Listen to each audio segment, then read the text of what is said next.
La divine volonté, pas à pas, par Safia, petite épouse de l'Esprit Saint. La Reine du Ciel, dans le royaume de la volonté divine, à Luisa Picaretta. Prière quotidienne à la Reine céleste.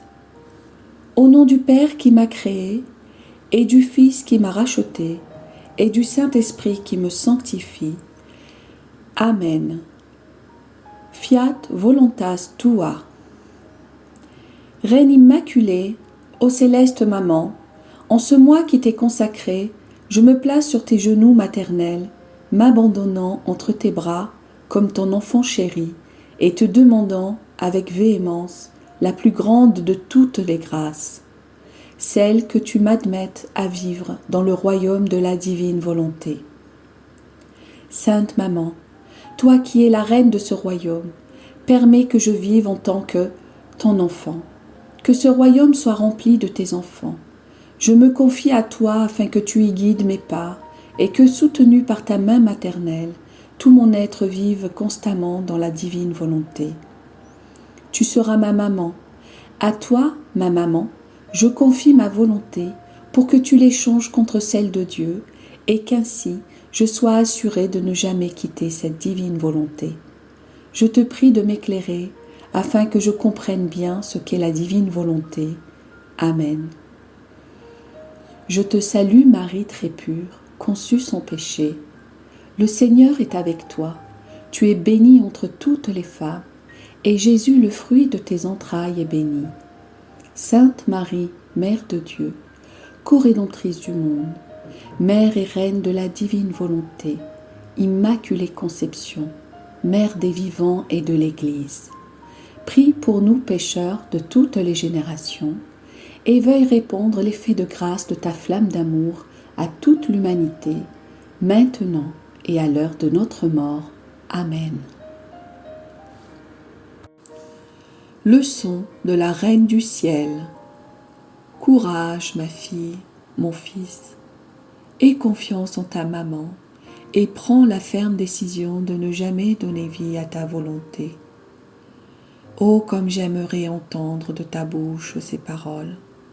Maman, ma volonté est morte et la divine volonté domine totalement en moi. Ta maman est prête à utiliser toutes ces astuces de maman afin que sa fille, son fils, en viennent à vivre dans le même royaume qu'elle. Ce sera pour toi une mort douce qui te donnera la vraie vie et pour moi la victoire la plus belle dans le royaume de la divine volonté. Prends courage et aie confiance en moi. La méfiance appartient aux lâches et à ceux qui ne sont pas réellement déterminés à obtenir la victoire. Ces gens sont toujours sans armes. Sans armes, on ne peut être victorieux. On est toujours hésitant dans le bien. Maintenant, ma fille, mon fils, écoute-moi bien. Je poursuivais ma vie dans le temple, tout en faisant mes petites visites là-haut, dans ma céleste patrie. J'exerçais mes droits de fille, de visiter ma divine famille. Quelle ne fut pas ma surprise, quand lors d'une de mes visites, les divines personnes me firent savoir que c'était leur volonté que je quitte le temple et m'unisse par les liens du mariage à un saint homme nommé Joseph, pour aller vivre avec lui dans une maison de Nazareth, me conformant ainsi aux usages de ce temps-là. Par cette demande, il me sembla que Dieu voulait me mettre à l'épreuve. Je n'avais jamais humainement aimé personne sur la terre, et comme la divine volonté remplissait tout mon être, ma volonté humaine n'avait jamais accompli aucun acte humain. Par conséquent, il manquait en moi le germe de l'amour humain. Comment arriverais-je à aimer un homme à la manière humaine, même un homme très saint?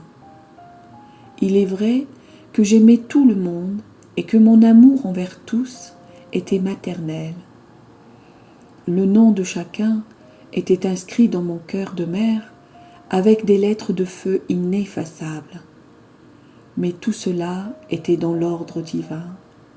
L'amour humain, comparé au divin, est comme une ombre, un atome d'amour.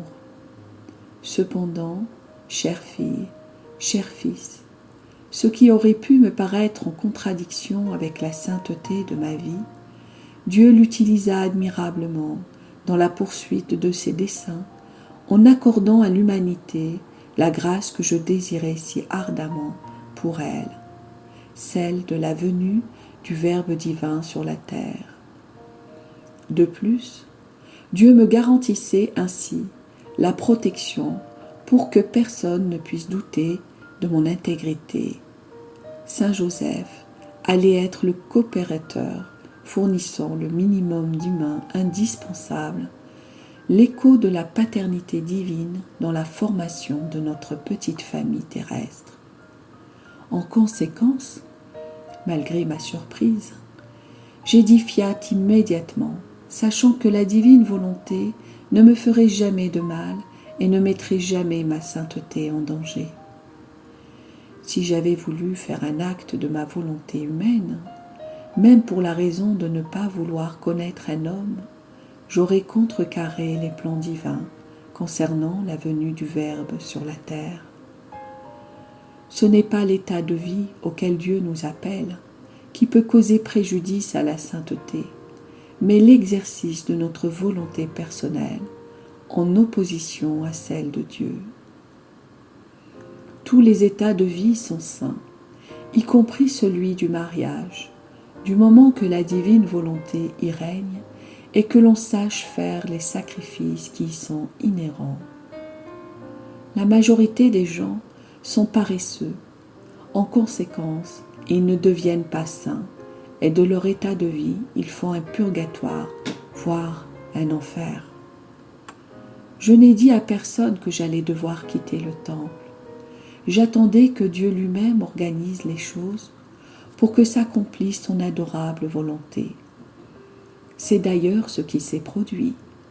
Les supérieurs du temple m'appelèrent et me dirent que conformément à l'usage, je devais me préparer pour le mariage. J'ai accepté. Miraculeusement, parmi plusieurs hommes, le choix tomba sur Saint Joseph. Nous nous sommes donc mariés et j'ai quitté le temple. Je te prie, fille bien-aimée, fils bien-aimé, de te conformer en toutes choses à la divine volonté, si tu veux que les divins desseins s'accomplissent pour toi. L'âme à sa reine immaculée. Céleste maman, ta fille, ton fils, se confie totalement à toi.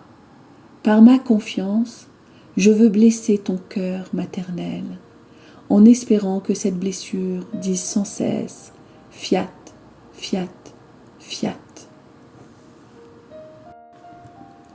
Petite pratique. Pour m'honorer aujourd'hui, tu viendras sur mes genoux et réciteras 15 gloires au Père pour remercier le Seigneur pour toutes les grâces qu'il m'a accordées pendant les 15 premières années de ma vie, et en particulier pour m'avoir donné la compagnie d'un homme si saint, Saint Joseph. Oraison jaculatoire. Puissante Reine, donne-moi les armes pour que je gagne la bataille dans ma conquête de la divine volonté. Amen. Fiat voluntas tua.